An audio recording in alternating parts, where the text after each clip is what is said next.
We are live. I think we're alive. Hi guys, it is me, Marky Jay, your humble host for today, and we are talking with none other than Dave Knox. How you doing? I'm going to make my seat a little bit higher. Better. and should I? Oh no, I went down. There we go. Well, our statuses are now sorted. Hi guys. While we wait for you all to join the chat and to start posting questions, do post them. Before I say that, we should probably talk about the topic. Dave, specifically, is there a particular genre or particular type of question you are looking for? So for the course, I'm going to be talking about corporate events, particularly high-end corporate events. That seems to be the little niche area of the kind of gig spectrum that my company, Flame inhabits. Do you want to come up a little bit? Well, I just think I'm getting blocked by the people coming in. Hello, Jennifer Clark. Though I think Awesome. your arrival was blocking me. That's good. Nice. Yeah. Nice. Cool. Josh Morris is here. Hi, Josh. Excellent. Lovely to see you, Josh. Well, let's start off with a little question while we let everyone arrive. Maybe a bit of background chat. Ah, Maybe a bit of why I'm teaching. yeah. So, how did you become the person that when Josh was thinking, oh, who could I get to talk about high-end corporates, how did you become that guy? So I run a company called Flame Oz. We are primarily a fire dancing show, fire dancing act. We've also got a couple of other main acts that we do, the Halo Glow show, the Cowboys Contact Jugglers, and a whole lot of kind of skills that come out of that. We've been running for about 15 years, and in the UK for a good 10 of those. And we have pretty successfully carved ourselves out a pretty solid niche as, more or less for the last few years, certainly the go-to kind of fire act that was being around the circuit, really. We've been working corporate for about as long as we've been in the UK, which is, it's well over 10 years now. And just have been able to manage to run a company that at one point had 10 pretty much full-time performers with us. I mean, I'd say full-time performers with us. It's not like, everyone's obviously on subcontractors, but more or less we were the main source of income for those performers at one point in time. So, we were running a medium-sized company. For a company that's not really an agency, we're not really a production company, we're literally just a circus act company. Yep. That's quite unique, and we've been around for a while now. So that's been kind of I think that was the reason that Josh came to me. I hope so. Anyway, Josh, you can tell us that Josh loves the office. Thank you very much. This is the office at my house. Behind us in here is a storage shed. I'd call it a storage shed. It's basically where we've got Flame Oz's and mine and my partner Grace's South kit, as we call it. It's costumes, all our fire kit, kind of everything. And then we've got another facility up in the north, in between Manchester and Leeds, where the other half of the company has the other half of the kit. Dave's being very humble right now. It's one of the best gig setups I've ever seen. Nice, airy office, away from the house, so you're not getting annoyed by people just making a meal. And then the double doors that you can pull a cart up to and do an unload. That's strong. It's pretty good. Anyone who's ever done any type of fire show knows that when it's 2 a.m, you just want to get everything out of your car, into racks, and you just want to leave it till the morning. Whatever can be left in the morning. I think that's so important. So yeah, and I've always been impressed by this. I'm like, oh, okay. A lot of gigs went into realizing what would make the perfect gig kind of HQ. I think it's really true. We had a big growth period about 8 years ago. Grace and I moved out from London up into Hebden Bridge, up in between Manchester and Leeds, and that's, as I said, where the other two core crew and directors of the company live. And they had found a motorcycle studio or a motorcycle workshop. Oh, the humongous one. Yeah, we were able to rent, and that was a real pivotal point in our company's kind of development, where all of a sudden, rather than kind of carving out bits of space here and there out of people's houses and finding a little half shed in the back garden that you can kind of shove some kit into, we saw an opportunity to have a studio space where we had 2 big rooms. We can have 2 multi-person rehearsals happening at the same time, and crucially we had space to buy those beautiful blue and orange big Doug racks that I love so much, and So then we could interacting. label everything where it needed to go, and that just change of just knowing where everything was, being able to see all our kit, being able to see all our costumes, being able to understand where everything was at, it was really huge for us as a company. So when we moved down to Bristol, we knew that was something we needed here, and we kind of were able to get that in this house. So, yeah. Not having to move a thing to get to a thing ever. Just It's the dream. It also motivates you to in midweek to go and tinker, going, oh, that was that speaker a little bit tinny on the last gig. It's not an absolute mission for me to just bring it out, test it. Okay, right, we've got to replace that wire, that lead. The easier you make it, it's just it's a positive feedback loop. Exactly that, and that's a super super duper important thing. I think it's something I like to touch on when I'm kind of chatting with people about gig stuff. It's not, it's almost like a life philosophy about getting those little gains, those little wins that you just get. It helps you get on a roll with stuff, and I think it's super positive and really empowering. Yes. That's really important. So, I guess a little bit more about the company of Flame Oz, not about my kind of personal setup, because I guess everybody's here. It's really distracting, isn't it, when a question comes in? You're like, Yeah, I've been clocking them kind of Alright. on the slide. I think we've covered bases. Yeah, we'll come back to that, Josh. Is having a good base setup important for the flow of your jobs? It just makes it easier. It makes it easier to process stuff for sure. I mean, I think anybody's got a space that you've got a couple of sheds in the bomb shelter. Godbolt and that crew have got their setup. I mean, I saw Gemma's space last. I mean, like, I don't know if anybody didn't have gig envy and space envy. Yeah. Just like, wow.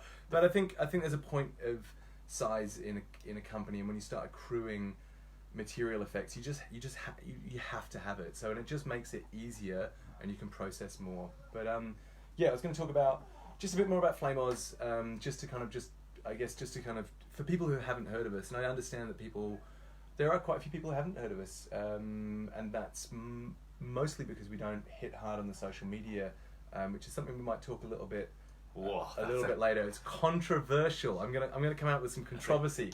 Kind of heavily hashtag worms. Yeah. About to open. yeah. But we've gigged in over 45 countries in the world for 10 years, over 1,000 audiences, from everything from the Paralympic closing ceremony to Arabian royalty, down to everybody. I did club gigs to start. We're doing private parties. We do a healthy amount of kind of civic work, council funded stuff, arts council funded stuff. We also have a pretty healthy line in street theatre stuff. So we do busking tours through Canada and stuff. So I just want to give like an idea of the kind of rounded nature of our company.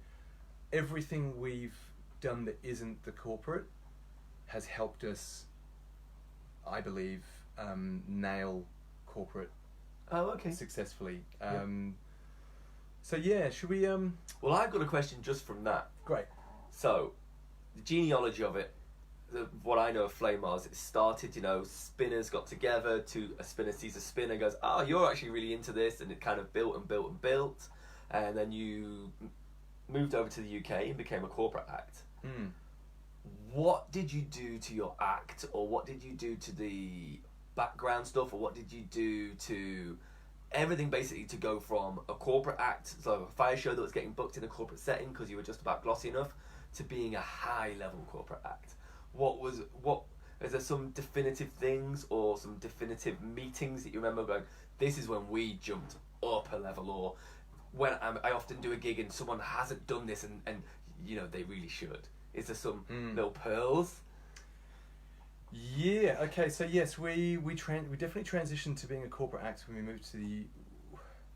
Okay, I'm going to rewind a little bit. There's levels to the game. Yeah. That's to go all the way back. We started definitely as a busking act in Australia. And we toured around Europe for a couple of years.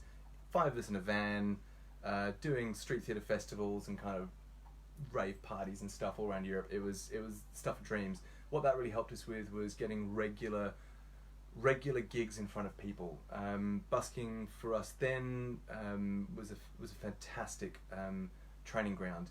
when we had a sweet transition with a European event producer who needed a choreographed fire act for some pretty amazing high-end like Italian fashion events and one-off completely custom bespoke acts, and we learned so much through that. I mean, it was really trial by fire. I mean, we were thrown right in the deep end, but we had a tight crew. We all disbanded for a while and we came back. I worked at an entertainment agency called Missing Link for a couple of years, which was also extremely handy in understanding, knowing about what the artist needs, wants, and is capable of, and then all of a sudden seeing what the request was from the other side and seeing the interface between what the artists were providing as well and what the client wanted. And that definitely helped with a lot of understanding the kind of philosophical difference between kind of artists and, let's be nice, and we'll call them muggles. Normies. I was getting that a little bit from Gemma and Tor's Q&A. If you haven't watched that, watch that. I was going, definitely watch that. Oh, okay. Because even in my head, there was a slight disconnect in terms of the way that I was viewing it. Because obviously, you know, we're not, you know, we have one consciousness. We can't see it like that. But to definitely, and we should touch on some of that stuff later because I think it's really important about behavioural aspects of performers at corporate events. But the real thing that I think transformed us from being a great act with practically no business sense and no kind of conscious grasp was one of the guys who came into our group, Jago, really tried to get us to be more enforced bureaucracy on us, and created a culture within our group, which I think we were all pretty up for. We were turning over enough gigs for all of our artists and for us as a core crew. Core crew is myself, my wife Grace, former called Dimitri Ogden, and Jago Parfit. And we spent the time in sorting out our back-end systems. So we had a hell of a lot of meetings. We had regular meetings and training sessions every, I think when we were gunning it was like every month. We would come together, we would spend half of the day training our routines and getting them super tight. Like, we had spreadsheets of choreography. That's how we kind of attacked it, so that there was no dispute. And so we just attacked all the things where we would potentially be like, oh, I remember this way and you remember it that way. No, we agreed on it, there's one way. We had meetings with minutes, we wrote stuff down, we followed up and stuff, and we were all excellent in really pushing each other to be better, and everybody in our crew really supported it. And I mean, it's with great thanks to all of our performers. Your partner Loz, absolutely fantastic. We had Thomas Nevisol Johansson, Satya Bella, who's now killing it out in Mexico and around the world. Austrian Local Flow, Dan and Steffi from Spark Fire Dance were with us, but really the crew who were really there was Thomas, Loz and Satya, and then us four core crew, and we just persevered at chipping away at all those things. And so once we had the back end kind of sorted and we weren't having to devote our brain time to kind of squabbling about the small stuff, we then really concentrated on making sure that everything we had was super presentable. From the show, we realized that the show is important, but the show is only 5% of your entire company time. Do you know what I mean? Like, there's all the stuff around it. When you're on gig, you're on stage for 10 minutes, but you're in the venue for hours. And that's also what you're being judged on. As much as the final product, that's great. I mean, if your show's killer but you're a dick, you're not doing any favours for yourself. I mean, performers who are dicks on gigs all the time. Yeah, sure. But there's also that thing of when you're walking into a high pressure environment, if you walk in with branded clothing, which I know everybody knows about, but also that your kit looks clean and nice, you're not carrying shopping bags of stuff, you know, like these little things, but that first impression, because all of the tech crew have branded flight cases, all of the tech crew turn up on time, they're clean shaven, they're wearing appropriate clothes, it all counts, and that really helped us. And then we got onto promo. Actually, that's probably the wrong order. Promo we were on from quite early. We spent, one of the biggest lessons I had when I started out, and I hope I'm not kind of weaving around too much, there's quite a lot to talk about, but but costume is just so important. Spend big on costume, and the belief is already there. People see a great costume and they're like, I already love you. Can I make a point? Yeah. Because I was going to ask you later on about outside eye and how important that is, but is Jago introducing the democracy, the bureaucracy? You became each other's outside eye within the group, as in you were able to be critical of things that were happening within without stressing or. Yeah. Obviously, as artists, sometimes that's what we struggle with. So say if I was, within Flame, I was going, I really don't think our costumes are the way our costumes are going is any good. Like, I'm not comfortable with those sketches. Yeah. And I'm not sure how much other groups of performers are doing that. Or were you bringing in a lot of outside eyes at that point? When you said that big shit, one of the jumps, was it like, oh, well, obviously, we are now not qualified enough to work on our choreo ourselves? Did you get a choreographer in? Or was that self-choreo? No, we've self-choreoed for most of the stuff.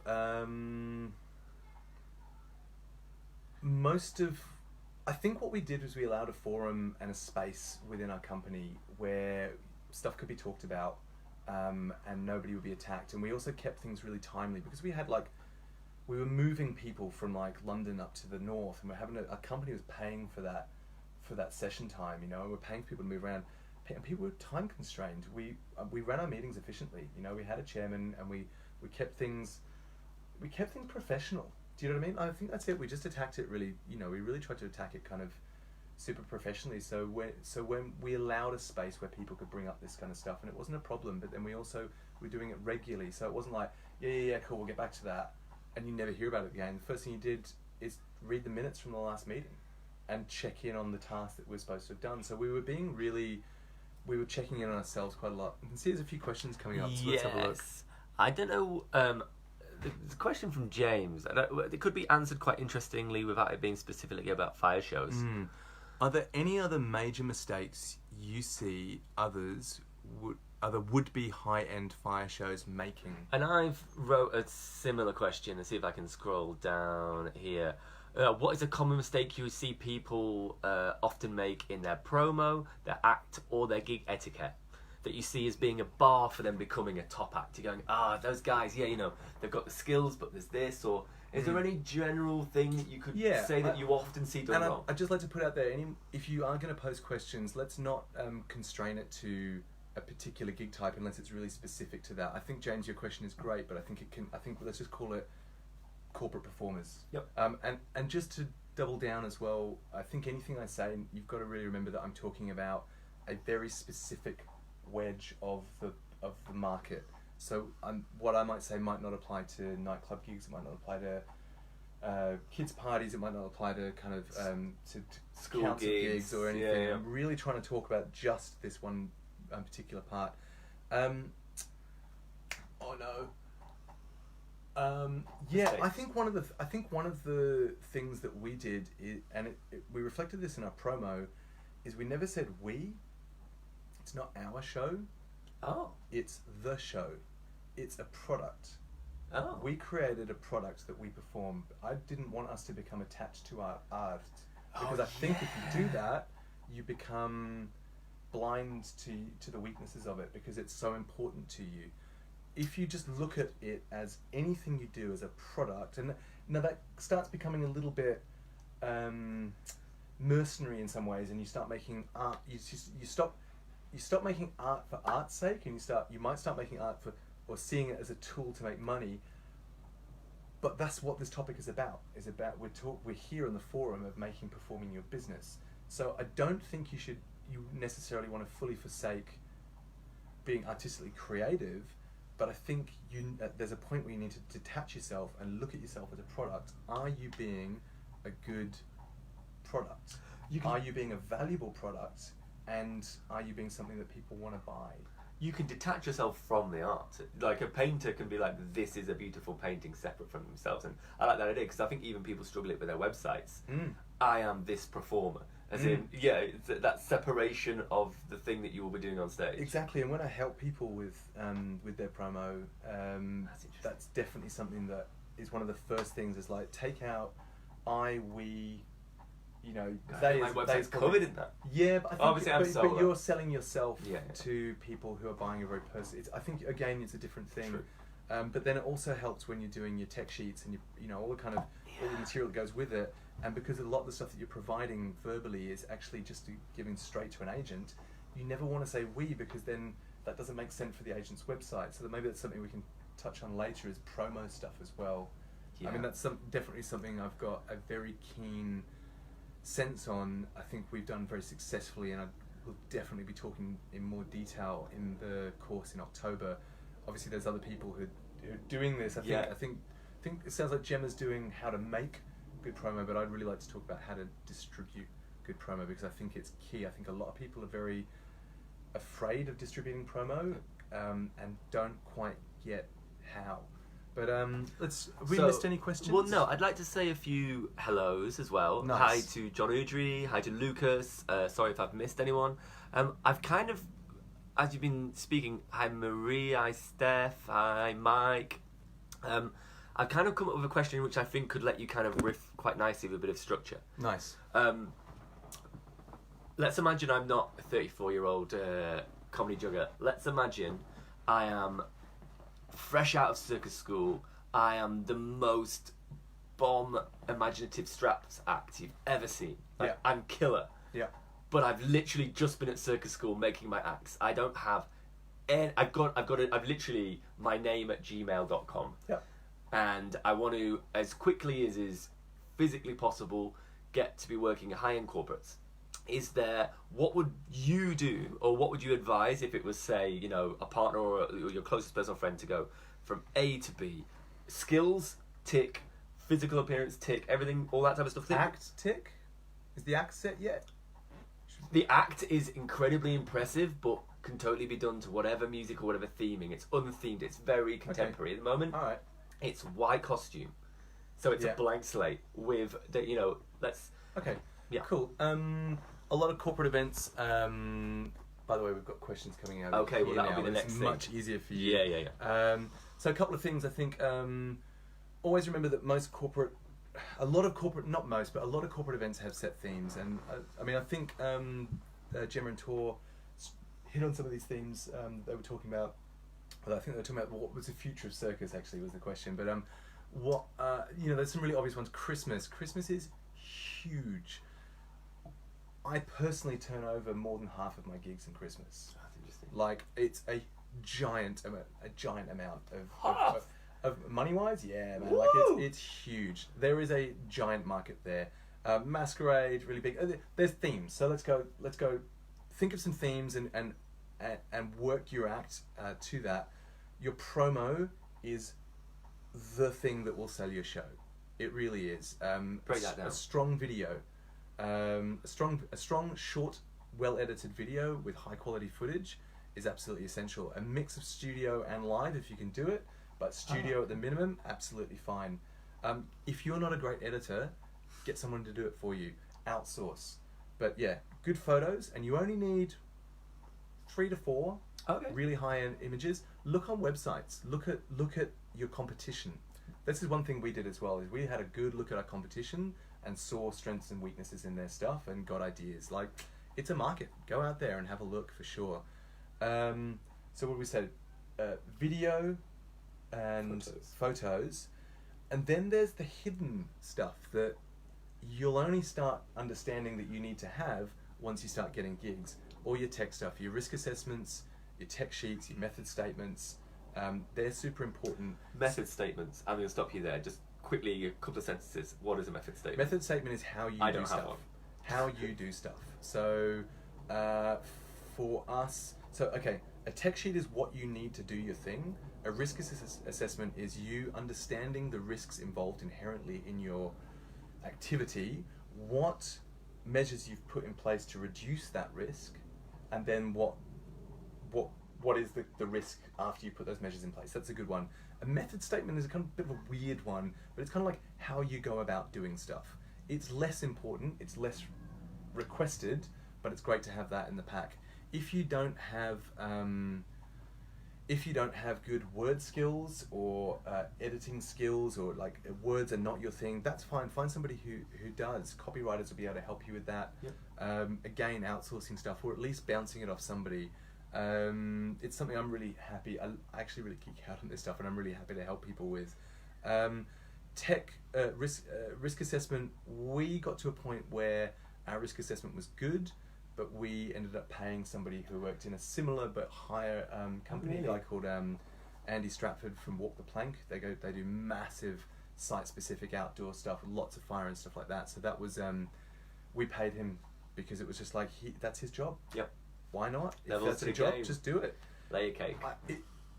It's easy for me to say that because our company was we had cash generated, so we had cash reserves that we could put into that stuff. But it's super important. I mean, like the old adage, you got to spend money to make money. I don't think has ever been more appropriate. So once you've got those things, and you've got those things clearly labelled, well, you know, like you don't just your photos should not be DSC0074, which when I worked at Missing Link, people were sending in blank DVDs with that kind of stuff on it, and like, I mean, that's a whole. I kind of feel like Gemma and Tor's kind of stuff, but maybe we should get back onto that. But I mean, that's also stuff I'm going to talk about in October on the course. Thank you, Gemma, for telling me exactly what a small photo is and a big photo. Like, I roughly knew, but I was just really specific. But I was like, oh, okay, cool. Nice. Yeah. But get that stuff easy to distribute. So Dropbox, Google Drive, all that kind of stuff. But get it in one place. Are those the two, essentially? We as a company, the ones we use Dropbox because we find it's really easy for sharing, and we all personally love the way it interfaces with our laptops and our kind of Finder windows and stuff. Our company's entirely Mac, and it just works, and we're just like, we all believe in the same thing. See, I'm an Android Google army, so yeah, I'm Google Drive. But they actually talk to each other quite nicely as well. Exactly. Right? Well, that's the whole point. Now that it does, get that in a nice place, and then you can start distributing it. The next thing to do is to start contacting agents. This is interesting. Yes, cold calling. Lordy. This is a really interesting part, and I think it's something we were talking about earlier. Is it email? Bang! You ring. Hi, I've just sent you an email, so they can what's the chain of events literally in the microseconds? The way I would do it. Yeah. What day of the week? What time of the day? Cool. I'm going to breeze through this a little bit because we've definitely have more questions to go for. But essentially it's, for me. Yeah. Make the phone call. Yep. Follow up with an email. Okay. Follow up that email the following week with a phone call to check that they've got the email and they've actually read it. Yep. And persevere. Scary. But before you do that. Hi, Gail. Nice. Look at agents' websites. See who they've got. Find out why you're different. Think about that. What are your USPs? The trick that I've got is that the email that follows up the phone call is basically the script for your phone call. Right. So you don't have to freak out. I think a lot of people freak out at phone calls. I think there's the art of the phone call is somewhat lost, I believe. Do you know what I mean? Like it's really increasingly so. I mean, we're also text heavy nowadays, but having worked in an agency, actually getting off laptops and the screen time for a bit to have an actual conversation with a really interesting person. You're selling them all day, but you know nothing about them. And hello to Pippa, who's watching as a muggle. So as a muggle, who I was, I was like, wow, who are all these people who are doing these amazing things? And so when you can actually have a chat with them live, there's almost a little bit of like celebrity and like, wow, cool. And also, generally entertainers are pretty light-hearted people who can crack a good joke and and can smile over the phone. So that's great. And if you have a good interaction with somebody on the phone, that sticks. Also, you have at that moment their undivided attention. Oh, okay. And that's because you can half read an email, can't you? Is it an email or just forget about it or whatever? But in that moment, and there's so much more that you can get through a phone call. But anyway, we'll talk about that later. But you've got to as a corporate performer, as a high-end corporate performer. And what is corporate? Actually, we had this chat the other day, didn't we? We were trying to define it. So we went down the rabbit hole. We went down the rabbit hole in many different ways. It's literally just the audience you're performing to. That to me is it. The way you get there is almost by and by it's the people that you're performing to. It is investment banks. It is big companies, and it doesn't really matter what industry they're in. It's just that they're big and they have expectations of quality. Yes. So it That's doesn't what really the matter world- how you get there. Yep. But however, the way our company has got there and is strictly through agents. We get That's interesting. 90%, 95% of our corporate work through agents. We have a website. We didn't put. I'll be the first to admit we didn't gun hard on the SEO at all, because once we got up there and we got involved in it, we were a bit like, oh my god, this is just horrifically what we don't want to be doing with our time. And B, we realised that there's companies like Scarlett, Contraband, Sternberg, Clark. They are big money and they are spending big on SEO. Why compete with that when you could just be their best mates and get all the appropriate gigs? I was going to say, now you're thinking about it, there are certain agents that book me for my corporate gigs. Because you say, I've done all these big companies, but then it's not through my website. Well, let's think about it. If you're an event organizer, you're a typical event organizer. Not only are you booking the entertainment, you're booking the venue, you're doing the place settings, you're doing the awards list, you've got the directors coming in here, you've got to organise all the thing. Sound lights and chocolate fountain is the classic. Exactly. So you're not exactly going to go like, oh, I'm just going to go find some performance. You're going to go to one person or one company. Maybe you do brief it out to 3 or 4 different agents, but you're going to go. They speak your language. They have office hours. They pick up the phone on the 3rd ring. They get back to you on time. All those things that performers, let's be honest, are not generally that great at. And for good reason. They're making incredible art and doing performery things like training, allegedly. And Can I ask you a light-hearted side question? Go for it. What's the most number of agents you've been rang up for the same gig? But there's definitely like a 4 or 5. Has there been five different agents that rang you up? Everybody's getting it. Voting for this one. Okay, so and the important I don't think follow-up I've to been that 5. is, what do you do about that?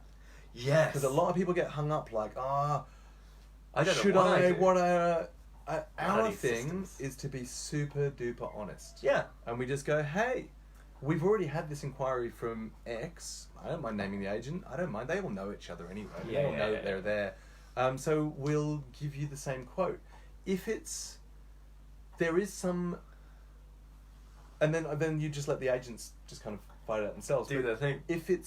There are some things sometimes where we might refer back to the original agent. Like if the offer's getting worse. If the client comes and tries to, if you know, you have the agents come and they're like, cool, we got this gig, and then you realise the client has gone around them. Yeah. And I think this is what Gemma and Tor said before, like they were answering a similar question. Like, for the sake of making a bit of extra money on one gig, why not earn the trust of and the loyalty of an agent? Yeah. So, back to the thing, you've got an event organiser, they're organising an event, they're going to tender it to maybe 2-3 agents, because they all speak the language, so that's where the work comes through. They're not going to really call in, I mean, they might, but it's very rare. So I think the point of this was, once you've got your act, you've got your promo, you've got your cop, you've got all your stuff to give to an agent to go, look, you have the phone chat, they're like, we love you, send us your stuff. So you send them pictures, video, the text that goes on the website, and all the kind of documentation they need, and then persevere and get gigs. Playing devil advocate, you do the things, and you do all the agents, and it's quiet. It's quiet. I literally built Flame Oz off 5-minute phone calls, 3-minute phone calls. Yep. The amount of times I was walking down, it was literally walking down the street, and I'd be like, right, I've got, between the tube and home, I got 5 minutes. Wow. To fill some time. Yeah. Haven't spoken to you in a while. Hey, how's it going? Hey, listen, I'm not really calling for anything, really, just making sure you haven't forgotten about me. And they'll be like, funny you should call. Yes, funny you should call. Not every time, but so many times. Every time, funny you should call. You can make £1,000 a year on funny you should call, minimum. Stalk your agents. but you know, like, it so many times, you know, and if you, and then I guess you need to look at yourself. If are you saying you're getting no inquiries? Well, something. At what point do you realise Quit the game. I've missed the market. I need to get an outside eye. Like, obviously, you essentially, in circus terms, or you had a hit. Yeah. Do you know? So I'm just. Yeah. I want to check in. I'm really super not being arrogant here. Yeah. But I find that question hard to answer because it hasn't happened to me. Sure. But I'm guessing I would just keep persevering, just softly. I mean, as the girls were saying, like, you don't want to be like every 5 minutes, hey guys, have you got any gigs? I mean, wow, that's crazy talk. I mean, but like, I think once a fortnight, if you're like, hey, is there anything I can do? You know, like, offer your services. You know, I don't mean for free of it. I mean, is there anything more I can do to help you get any gigs? I notice I haven't got, you know, is the market just quiet? Like, have a conversation. These are real people, and they'll let you know. But I doubt they would have brought you on their books if they didn't think that you were worth anything. But, you know, like, yeah, that's it really. What are we talking? There's another question that's come through that looked quite interesting. So let's hello Maria and Louis. Hey dudes, not sure if it's too late to ask a question. How and how often do you contact an agent you've already a relationship in order to remind you? We just pretty much answered that. Yeah. Louis, that was beautiful. You know, at the beginning, I'd probably, you know, monthly. You can make a joke out of it. It's a monthly check-in. I think the thing is don't get too hung up on this stuff. Don't get too kind of, you know, like, neurotic about it. Just keep it lighthearted. Like, hey man, I'm just calling you up because, you know. And I had a chat with a performer the other day who was like, but are performers gonna think that you're desperate for work if you call them? And I'm like, I think if someone rang me, I'd find, oh, well, what ingenuity? You know what I mean? Like, it's tenacious. It shows, there's the other word that means, like, you do things... Proactive? Yes. There's another word, but it doesn't matter. Proactive is a great word. I don't think it's offensive at all, as long as you keep it short, sharp, and to the point. Yeah. Don't twaddle on for 15 minutes. Nobody's got time for that. Keep it short and sharp, and keep it light, and just like, hey, you know, just got to... I mean, I was literally saying, I'm just walking home and I've got 5 minutes, so I thought I'd call somebody. Haven't spoken to you in a while. Yeah. You know, how's your day going? Yeah. Which they know you're calling them up for to get a gig off them, but that's their job. That's what they're there for. They're a portal to work. So as long as you keep it fun, I think it's fine. I've got a question from Liz, and it's a question similar to what I was going to ask, so I might mod the two together. From Liz, hi Liz, by the way. Hey. Do you come up with your own? Oh, it just changes. Down at the bottom. Do you come up with your own act, then sell it to the agent, to the event, or get commissioned to come up with something specific? And I was going to ask, how much are you willing to modify? So, say if I was to come to you going, I'm Coca-Cola, you know, we've just twinned with Taylor Swift. We want your show, but all to Swiftie. Sure. So let's look at Liz's question first. Do you come up with an act first and then sell it to the event? We very rarely sell directly to events, Liz. We sell to agents. So yes, we come up with an act and then we present it to an agent and kind of go, this is the next best thing. Not the next best thing, this is... What am I trying to say? This is the next greatest thing. This is the... Next big thing. Next big thing. There we go. That's where I've been going wrong. And this is why I'm here. Thanks, Marky. You just earned your money. We're getting paid for this? No, absolutely. Okay, not. all right, cool. So yeah, we come up with acts and then present it to events. Commissions generally come, in my experience, from not generally from high-end corporate acts. What they might do is create a bespoke show, and so they will get a choreographer and a director, and they will pull together the elements they want. Are you up for that?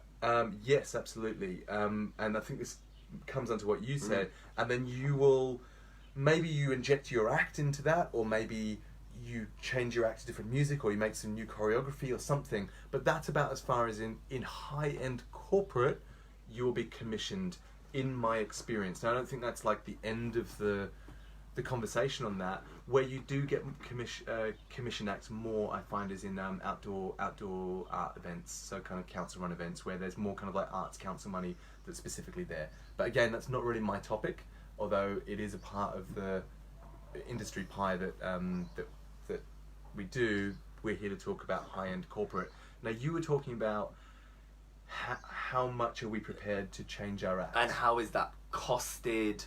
Yep, good question. So... I couldn't help myself. I literally couldn't. Carry on. So... We are capable of changing our acts. We are personally, Flame Oz is not, we're not a company of trained dancers, so we don't find it particularly easy, and we kind of don't like it because we feel like the 15 or plus years you've got of us doing pretty much the same thing is kind of the strength of our product. What you're getting is a honed, refined act. You'll do your choreo the best. We'll do our choreo to our music better than anything else. So if you really want it, then we can do it, but we charge a rehearsal day fee, and we try and be really honest about that. So like a day for us is kind of 6 hours. That's more time than you kind of really want to be spending on any particular one thing in a row. Choreo is intense. So, but we do charge for that, and we charge it at roughly half of a gig day rate. Okay. Per person. Per person. Yep. And that usually makes people not want us to do stuff. That's what I like with custom bits of material. But we do it, and it is really exciting, and you do get to meet lots of other artists, and you get to do some interesting stuff. The thing with it is it is a very intense gig environment, because you all of a sudden, like the thing that you're used to doing, you got really used to doing, you're like, yeah, I've totally got this, I can think about my dinner tonight, which I never recommend doing. You've got to start, you're kind of like doing it again for the first time. So yeah. You're talking to a man who's compared a literal revolving room. It was intense. There's a question here, but there's a see more. Do you want to read this through? You can see it on here as well. It's Aaron. Okay, yeah. If you have a high level of skill, lots of money for the best equipment, high quality costumes, but are new and would like to work as part of a troupe or performance rather than a solo straight away, is this viewed as a negative? And is this typically arranged by agents themselves or troupes that are already formed, joining the agency as a group? So basically, interesting. How to get in, if you want to, how to get in with a crew. Yeah. Thomas was just chill. I remember you talking about Thomas. Didn't he just give off an energy that you wanted? The girls... So we had a performer, Thomas Nevisoul Johansson, at the time, one of the Hi, Bethany. best poi performers in the world. Yeah, he was like the poi's poi. Like him and G and Ronan and Yuta were all just like, bruh. They're all legendary fire performers for people who don't know that kind of name drop. So hopefully if you're a fire performer, and I just really like aced one there, and if you're not, I just said a whole lot of names that were entirely irrelevant. We met him, and the girls kind of went, "You're ours," and brought him in. So Aaron's question though is, there are some agencies who are slightly production companies as well. So Scarlet Entertainment's one of them. They kind of make their own shows happen. So that would be a way. But I would say that they are show specific rather than creating troupes. If you see what I mean, like they might create like a specific show. Aaron, I think what you're asking, it's definitely not a negative. Hey man, your career is your thing. You want to work in a group, work in a group. You want to be a solo artist, be a solo artist. You want to do a bit of both, do a bit of both. Like it's choose your own adventure on this stuff. But if you want to get in with an act, you're probably most likely going to meet them socially. I mean, this was a big thing for us when we were selecting crew members for Flame Oz, was like, again, like that on stage time is like 5% of the total time that you spend. So like honestly, we just wanted people that we liked and could party with. Like that was a big thing for us in the early days. Like, can you rock a party with them? Because that's the bit that you want to do. And can you sit in the car for 6 hours with somebody? 6 hours there and 6 hours back. That's huge, Like, I've started to think about quoting a lower price for myself if I'm allowed to not talk in the car. Headphone price. James Guyver. Hi James. Hi James. Long time no see. Yeah. I saw a question from Louis a little bit. Do you want me to scroll earlier? Oh no, it's just there. Okay. When we're going to come back to that. Oh, here it is. Here we go. That's the question I wanted to get asked. Are we opening it? I think we're going to. But I'm going to hit on James first. I'm not actually hitting on James because. Why not? It's Pride Month. Yeah, it's true, isn't it? All right, James, your time is now. Okay. To what extent would you be a diva on a high-end event? For instance, I recently had an event. I was being paid very well for a new agent where they didn't provide a changing room, despite this being in my contract. I decided not to push the issue, but I wonder if I should have. Now, I had this on a gig today that I want to chat about. But I had it on a gig last week. It was on Insta, pimpin' gig. Got flown out to Ireland, billionaire's castle. He's just bought a castle 15 years ago. He rebuilt it from the ground up. It's amazing. Dressing room, they tried to shove us in a dusty, half-built room, first of all, then a closet. I mean, that was awful. And you were standing your ground each time? Didn't offer us any food, really. Didn't offer us any refreshments. They were particularly disorganised. That gig specifically was actually really specifically that was a private event booked through an agent, so that's not high-end corporate, so they could be forgiven for that. However, your question is, how much do you stand your ground on that stuff? You then me, because I'm dying to answer this one. Okay. Or do you want to go first? Well, yeah. So I was on a gig today at a special needs school, and it was really wonderful. And 2 acts. It was me and an animal guy. You know, all the exotic animals. So I did the thing on Google Maps that you should all do. I made sure it was leaving at the time I was going to be leaving, so I understood rush hour was going to happen. And I used the longest possible time that Google Maps arrived. Therefore, I arrived in enough time that I wasn't frazzled. The animal guy was late, and I saw him get out of his van, looking a bit frazzled, and go. And I walked up to him and went, "Hey, you're the animal guy. I think you're there, and I'm here, outside in the field." And I'd already decided to not make a big deal of being outside, even though it would have been slightly better to be inside. And he went, "This won't do. There was a gazebo in my rider, and I've got to be inside the classroom. We've got parrots." And then I see the booker walk up the school, and they just have this car crash interaction with the booker. And then they disappear into the school. And at the end of the day, I hear teachers going, "Oh, he turned up late, and then he was a bit shirty. We won't book him again." And then at the end of my day, I got a tip, and they asked me about Christmas, and they asked me about next year. And it was the fact that, like, he had that moment where he'd have gone, "Oh, I can't do the parrots if we're outside, but fuck it, they don't care about parrots." And that's my point. It's like, do you know what I mean? It's like, Yeah. What if it's pivotal, and you've got a duty to be good on stage, and if it's going to make you less good on stage, stand your ground. But if it's just you just being a bit huffy because you're a bit stressed or anything, it's just realising that at special needs school, if you don't bring the parrot out, they never knew you had a parrot. You know, there's not a big parrot on the side of his van. He wasn't the parrot guy. He was the animal guy. Cool. So, yes, and high-end corporate. Yeah. I'm not discounting anything you said, by the way. I'm just kind of like, yes, James's question's When do you stand your ground? When do you be a diva? Health and safety, paramount. Ah, okay, yeah. If there's a health and safety issue, it's not that we just don't budge and we're just like, no. You've got to explain, and you've got to use reasonable language in a very chilled out. I mean, this is I think the key, James, is you can stand your ground as much as you want, and if you do it with charm and you're nice about it, you can actually be pretty adamant about stuff. But like, that's a whole different workshop that James needs. But whoa! Hey, treat me. So yeah, I mean, like health and safety stuff, yes. I mean, there is a point of like, you know, if they haven't got your dressing room, it's like, well, what did you do? Did you get softly saying no? Well, we had to push for it. We had to push for a space, and we had to let them understand why it wasn't an unreasonable request. Why it was important. I think you can stand your ground. I think it's really important to sometimes. I think if it's gonna, as you say, is it critical to the gig? Yeah. Then absolutely. If it's just that you haven't got something that you wanted, then you need to kind of think about it why. But also you need to be really empathetic to your client. They're always a bit stressed and busy, especially in a lot of corporate events. They're one-off events in one-off locations, and they don't always know everything.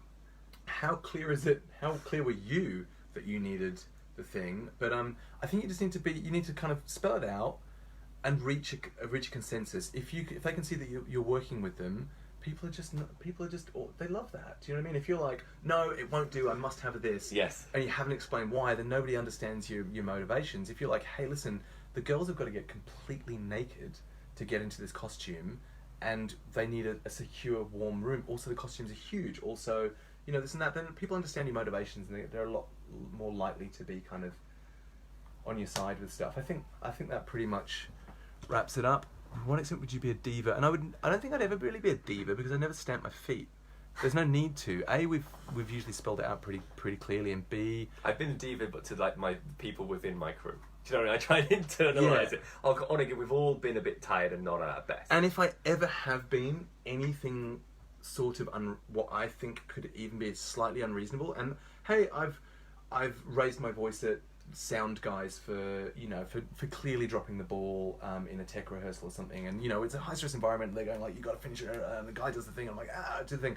Straight away, go and make amends. Apologise even if you don't have to. Or sorry for raising my voice at you. I was really stressed at that. Explain your motivations. 9 times out of 10 people are just like, mate, it's all good. Don't worry about it. It's a stressful environment. So I think that's it.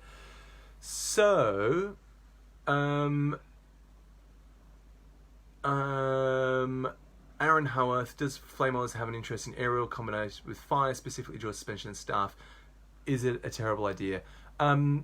Aaron, I've got to be honest, Flame Oz doesn't particularly need that for our show. We've got a very specific brand, and we actually kind of made a decision a while ago not to include aerial because we find it difficult to deal with because we don't have the capability to deal with it. Is it a terrible idea? It's a terrible idea. What? Dual suspension, weren't you talking about this? I was, yeah, actually, because this is a question you asked. You asked about. And then I feel like we need to do the social. I want to do the Louis Lamprell question, and I realised we've been on for an hour and 20 so far, and yeah, I think we should. Oh no, we haven't because we started at 6:30, so we still got great. We got lots of time. This is good. Yeah. Is everybody enjoying this? Is this good? Give me some thumbs up or something. Renee Albert, amazing. Renee's a great friend of mine from all the way from Cologne in Germany, and I've spent some amazing times with you, and it's awesome to see your name. Great to see you. Yay. Give us some likes or some feedback. Say hi if this Ask is a question. Relevant. Yeah, if we're not quite down the specific alleyway, nudge us. Feed us back. We're nudgeable. Also, if you've got a nice first like, thank you, appreciate that. My fragile ego needs it. Any questions you've got about what you want to see on the course in October, put these in now or later. It doesn't matter. Let's have a look. Finishing off with Aaron. Aaron, you asked, should you have an aerial rig or not of your own? And I think that is a question that only you can answer. The girls talked about venues being riggable or not. A lot of high-end corporate venues are. Some aren't. If you bring your own rig, you have to deal with that. But I think the main thing is, Aaron, for me, I'm talking about high-end corporate, if you're performing this by yourself, there is nothing to say it's a bad idea. The only thing I can think of is, can you hold the attention of 500 investment bankers for the full duration of your act and nothing else? If you can't do that, and be honest with you, you've got to be really honest with yourself. If your act isn't 8 minutes long, and that's kind of that's another good question. How long should a corporate act be? We can come back to that, but no more than 10 minutes. I was going to ask you about attention levels as well. Yeah, no more than 10 minutes. But let's say a typical aerial act, Aaron, is about 6 to 7, 8 minutes long. You need to be able to hold the full attention of everybody by yourself for that time. If you can't do that, or your act is not ready for that right now, you probably, and I think this is another sideline for the question you asked earlier, I think you probably want to seek a troupe or a group environment so you put your act as part of a larger show, which I think is why you're asking, does Flame Oz have an interest? So I hope I answered your old question and your new question at the same time. Now here's the big one. Now this is Louis' question. I've only read the first line, and thank you, Louis, and hi, Beth Sykes. Yes. Do we need to do some hellos to people who've joined? I don't know how to see. No, I've been going as we go along. Oh wow, look, it's slow on there. Oh, is it? Oh, I don't know. Don't worry about it. Live video interrupted. Okay, cool. So are we still on? Yeah. I think so we are. Louis. I can't look at that. It's too weird. Louis. It says it's been paused though. I just want to make sure we're not. I see it still being live up there, so I think we're good. Okay. I hope so. If we've been paused, let us know. This will be pretty awful. Because we're about to open the can of worms. This is a big one. Where did it go? Oh no, where did his question go? Oh, I think I can do it. All right, come on. I think I can do it. Do it. Okay. I'm going to scroll through and see if I can find it because I want to read it. Okay, here we go. Here's the Louis question. Do you think... We're both a bit shiny. We are. Notice this, I feel I know. It's hot summer. and humid. Yeah, it's summer. We're having a great time. Yeah. Do you think agents interact with social media? Do you specifically think their sales team does? Oh, Lordy, I get that they all... Oh. Oh, God. Seymour. I'm clicking on it and it's not doing anything. Anyway, let's just talk about social media. So I was chatting with this about Marky before the chat because I feel like I have a controversial opinion on this. Yeah. I would like to remind everybody that I'm talking about high-end corporate. Yes. And your experience My experience so far, personally, I would like to put a slight caveat into this. Yeah. I'm a little bit old school. I came at a time when my first promos were put out on VHS video. Pow! Yes. DVD came in. I don't know if I should say this because this is going to completely undermine my entire argument. You've got to. DVD came in and I went... Fad. I don't know if this is going to take off. But I'd like to also point out another caveat. There was like DVD plus R and DVD minus R, and they were Philips incompatible Laserdisc. systems, and it was all a mess. They finally sorted it out, and it was all awesome. So, social media. I don't think that most corporate acts need a banging social media account or a website. Okay. I It's gonna be. I just said it. Everyone on the I age just, of I just, 25. I just felt a whole It's lot of... just- Just like the earth I know. shuddered as jaws hit the ground. Especially, and you're including Instagram in this because Instagram to me is the new like. Oh, I don't know. I'm gonna for the sake of the argument, Okay. and I would love to have face-to-face conversations with anybody who completely disagrees with me about this because I'm up for having my mind changed on this. Yeah. What is the thing? Here's my opinion. Change my mind. Yes. Hashtag change my mind. So, I don't think a Facebook act page is absolutely required at all. Nice. I don't particularly think an Instagram page is useful for you at all in promoting yourself to corporate agents. I don't. I think there is a point of virality where if you push yourself and you go viral, and you get huge attention, that's going to generate attention to you. That's like a Britain's Got Talent thing. You've done popular consciousness. You've gone bigger than our little world. 500 people. I mean, I think you've got to be hitting like, you've got to get a video with 1 million views before anybody's going to be serious about you. And but I don't think you need to invest time in Instagram. People are awesome though. Yeah, what did that do for me? Sure, that's a good point though. Yeah. I mean, I can't prove it either way, but Okay, I don't think it did. But I don't think Instagram, Facebook is particularly important in getting corporate gigs because, again... Their social media is badass. And your awesome promo will then go into their feed. Yeah. Is that what you're saying? I just don't think... Okay, here's my point. Before we get into the further questions, an agent needs from you pictures, video, copy, and documentation. You can't do that through social media. There's no point. So there's no point. You can't attract agents through social media channels. You can kind of like at them. Yep. But I think you could, that time that you spent thinking about the correct wording for that post, cropping the image, putting a nice filter on it, doing all that stuff. Why not just make a phone call? Okay. Why not just spend that time sending that picture directly to the agent who's already getting you gigs? Putting it on social media puts it out to your mates and people who follow you, but really, I mean, I think there is a point. Okay, so that's social media. A website as well. I think there is, in the corporate entertainment world. Again, I'm going to keep saying it because I know people are going to be really, but anybody who is not going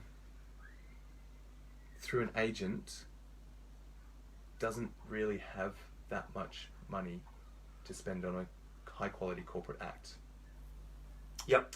I'm feeling like I'm just putting myself way out there. No, and I don't. Our experience is that anybody who contacts us directly doesn't have enough money to afford us. Now we are so interesting. We are somewhat on the more expensive end of the scale. Because are you 80-20 the other way? What do you mean? 20% direct, 80 agents. Even more so. Okay, because I think I'm the other way. I'm all direct, but it's the different business model. But your people who are buying you don't have the money to go to an agent, so of course they want to go direct. And you've got mums with lots of time. Yeah. We're talking about event organisers who don't have much time. Yeah, and if my corporate work is through Spark and is through Big Hands People. Yeah. And they are... So Spark, Mirror Dancers, they're going through agents. Yeah. They might get a bit of work direct, but not really. Not really, actually. I'm going to put it out there. I'm going to say like 99% of their gigs come through agents. Yeah. And then Big Hand is an agent. Yeah. And that's them doing their job. So website, social media, it's so interesting. I think there was a time for it, and I think there was a time where everybody's like, "Oh, you got to have a website, or you're nothing." Yeah, because I'm all about But now, websites. Unless a website is no, I just don't believe it for high-end corporate. I just don't think you're going to get it. Spend the money on a choreographer. This is the one thing I'll see. I see so many acts where the circus is good and the choreo is so woeful, and the audience isn't sat there because they are a businessman. They're not going in there going, the choreo in this act isn't very good, but they know intrinsically that there's a level of beauty that isn't there if you're stomping about the stage. Do you know what I mean? Like I think that's because they do what they do well. You know, if they are top end loss adjusters, they want top end acts. But do you know what I mean? I love top end. That's my favourite gig, by the way. He's done a lot. I've done them, but it's the same thing. Yeah. They are used to like why if you're a big city law firm who's killing it, why do you want just something that is definitively top end? Mm-hmm, mm-hmm. How are we doing?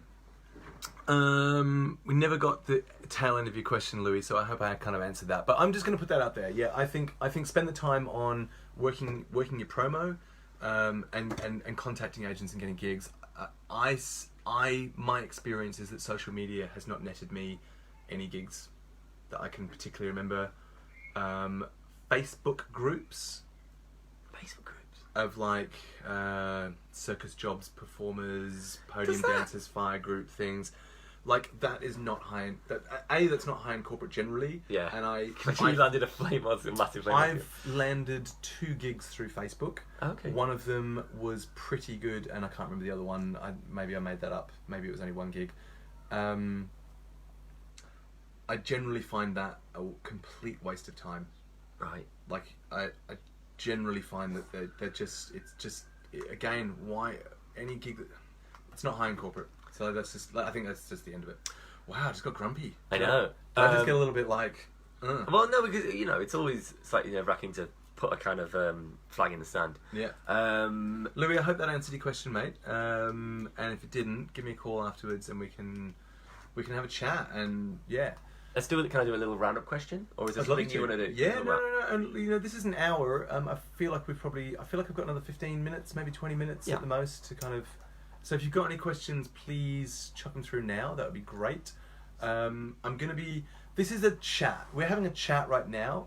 I have a much more specific kind of aim for the course in October, which I'd just like to say incidentally, and this is not butt kissing, but this is a fantastic idea. This course is brilliant. God, I wish it was around when I was starting out. So 2012, please do this idea, Josh. Yeah.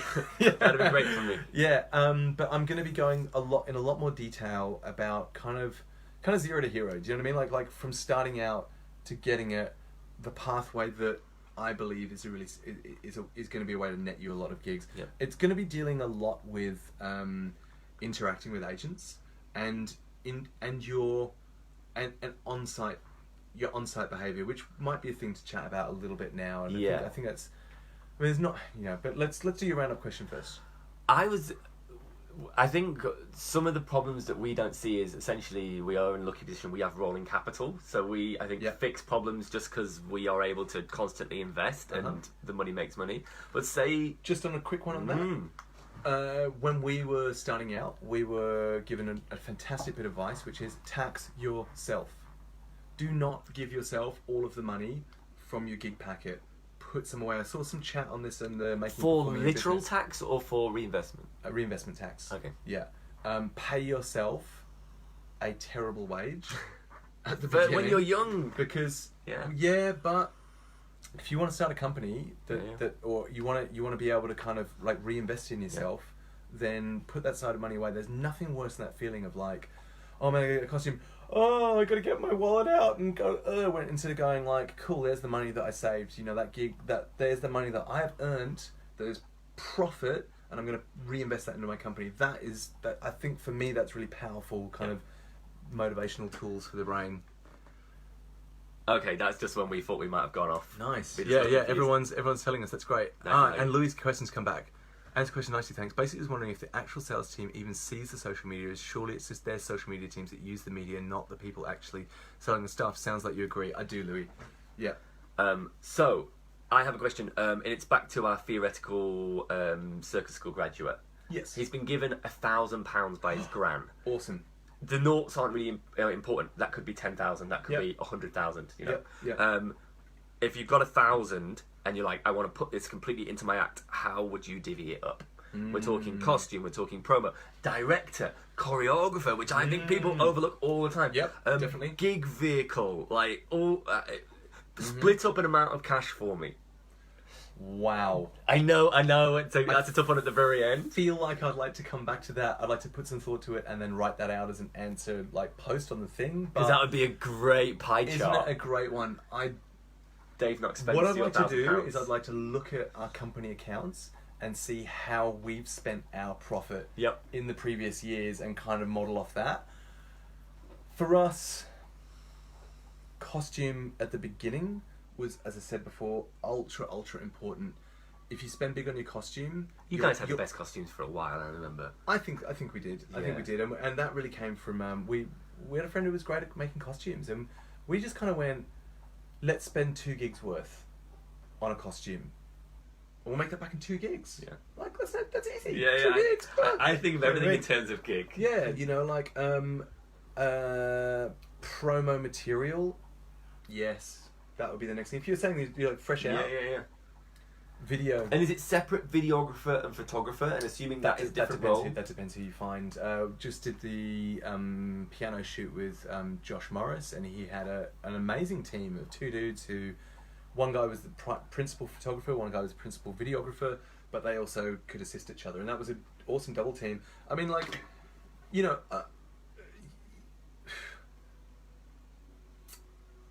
spend the money on it. Just spend the money and the editor. Make sure that, if you can, make it so the videographer and the editor is the same person, because they understand the stuff they've shot and they can make it into a great promo super quickly. And get a photographer. I mean, you can pull stills out of video. That's acceptable and but probably not the best thing you want to do. Yeah, well, I mean, you know, you can shoot 4K now. You know, like you make amazing videos. You know, we were shooting on bloody Nokia 3120s. You know, it wasn't great video. So yeah, I think that's the most important thing. Of getting your promo, get your promo and your costume ready, get your act ready, and then get it out there. The getting it out there bit is you, and you can do that for free. That's just effort and time and holding your nerve. Yeah. And using the people skills. Like, you should have people skills if you're in this business. It's going to be really tricky. Do you not? I suppose you could be a massive specialist, but then it's the agent filter. But that initial, you know, do you have what musicians have managers, don't they? They would be the people pimping them out to record labels. Yeah. You know, having... But they're the business side of it as well, producer, you know, like, that type of thing. Yeah, I don't think that's fair to say that as a performer you have to have massive people skills. True. I think, you know, there's a certain degree of, you know, kind of spectrum functioning in all of us as artists, which kind of separate us. But, you know, I don't know. Okay. Let's not get too bad. Okay. I'm going to try and narrow it down a little bit more, and then we're going to sign off. If anyone wants to put in a last minute question based off the back of what we're saying as well, we're totally happy to react to. Maria. Maria. What's the most important skill to have to be booked by Flame Oz? Booked by? Yeah. So do you book people? So not really. We're not a production company. We're not an agency. We are a circus performing act company. Yeah, because at one point so if you wanted to get in the crew with Flame Oz, and I think we kind of touched on this before, so you might have missed this before, Maria, but it's essentially be a nice person, be fun to hang out with, Be pleasant to hang out with. You know what I mean? Like, for Flame Oz, you need to be a high skill fire dancer. That's what's always held me back. You also need to be, and this I think, but then I think this. Because I've done some pretty good partying with Flame Oz. I've aced that portion of the test. We've had some good car chats as Yeah. well. But I think the thing that, and this actually steers it back into not just Flame Oz, because I don't think that we are important in this overall conversation, but in terms of corporate, you need to be well presented. You need Oh to, my god, yes. You need to Smell. You Can need talk to about smell? Yeah, sure. For spinners, especially. You need to smell good. We're a corporate act, primarily. We go into environments where, and this again, I was talking about the kind of philosophy, the kind of difference between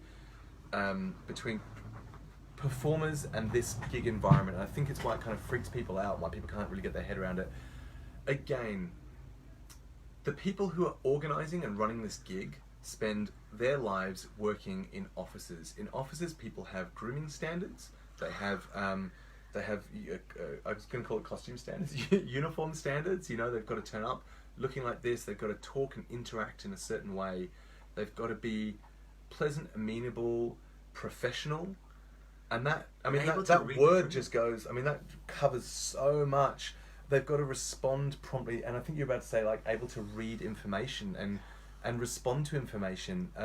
So the people that we bring into our company, but let's talk about the people who want to work in corporate events, need to be all of those things. You need to, like, our company we've got a pretty strict policy on, like, no facial hair, no dreadlocks. Like that, when we started, you know, like, some of our team had facial hair and dreadlocks, and we had to have a reckoning with some of our core crew, you know, and like, okay, you've got mini dreads, all right, we need to cover them up, because I don't think that resonates with people. And I mean, this is an interesting thing, isn't it? Like, who are they to say what you should look like? Well, they're not. But if you want to get booked and kind of accepted into that clique, then you've got to play some of that game. So if you've got like, or they'll book you specifically for that. If your whole look is based around this thing. Yes. It's when you're kind of like, so it's either like go hard or the word is intentional. Yes. Does it look intentional and clean? Yes. Do you know what I mean? Like, if you like, let's look at the Fuel Girls. Do you know what I mean? They get booked for corporates. Tats they are for like days. Tats, wild hair. They're It's super sexy. burner. But that's their brand. That's what they've been booked for. Decide on your brand, then, I guess, is what it is. But for us, and I think a lot of corporate performers, you know, when you turn up looking the part. Like, I kind of got into it as like a fancy dress thing. Like, I'm like, sweet, I get to like put on my fancy gig clothes. This is fun, you know. Like, but like, get your hair cut, shave on the day of your gig. Do not shave at the gig. I've seen people do this. Like, I mean, we had to put this in shave like, at the gig. I've seen people turn up and be like, oh, just quickly shave, and then like in the toilets at the gig. I'm like, what are you doing?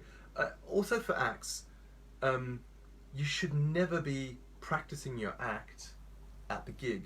You can do a tech rehearsal, you can do a run through, you might softly and very, very subtly pick some bits like, hey guys, that didn't quite go right, you know, right? Oh, okay. You can acknowledge mistakes that happen, but you do not practice your act there. You've already done that. That's why you are a high-end corporate performer. So all of those kind of things, those kind of like words that we're pulling out and pushing it together, that's what it takes to be booked by Flame Oz in the way that we are a high-end corporate act. We want people who believe in that, understand it, and help us to uphold those principles. And I know that sounds really kind of like high and mighty, but if somebody's going to turn up late, unshaved, with crap shoes, you know, like haven't read the crib sheet, you know, like just buy some, you know, like deodorant, you know, like, and they're swearing backstage, you know, like swearing in the dressing room, being messy in the dressing room, you know, like not really respecting other act spaces and stuff like that. Like, this is people's place of work. This is the tech crew's place of work. This is the caterer's place of work. This is the event organizer's place of work. You know, like, this is an event paid for by a company who's booked you. This is your colleague's place of work. Like, treat it like a job. Wow. I know. I can feel man, that I'm one. really. Yeah. Maria, that was not aggressively worded at you. That was just Yeah, me being yeah. a I'm bit sure you do all passionate. those things on the I'm gigs. so sorry. I'm sure you smell lovely. So, I kind of feel like that might be. I think that was a pretty succinct wrap up. There. Yeah, I Pretty- like the fact that we've actually said some stuff. Who knows? And in the comments afterwards, feel free. Further questions, everything like I'm that. really happy. The next probably day or so, I'm going to be gigging Wednesday to Sunday. But I would love to. I'd be really happy to kind of answer any questions. Or probably short form would be nicer for me. I prefer not to have like super long debates, but I can happily answer some questions. We've got a really quick one from Aaron. For Dave Knox, do you have a Skype or how long before performing your business has the Skype solo calls as an option?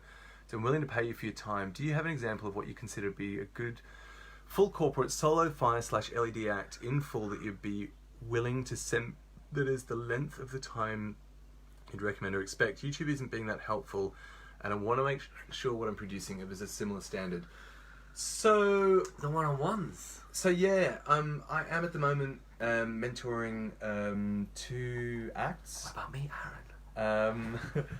So it's something that I'm looking into. Aaron, I'm not probably at a stage where I'm happy to kind of start going, boom, this is how much I'm charging, this is what you get. But I intend to have that down by the time that the course is there in October. I want to go through the process once or twice to really feel out how much time it takes and what I can really offer. So yes, it's something I'm super interested in doing. A good corporate solo fire and LED act in full. No, I don't have any examples of that.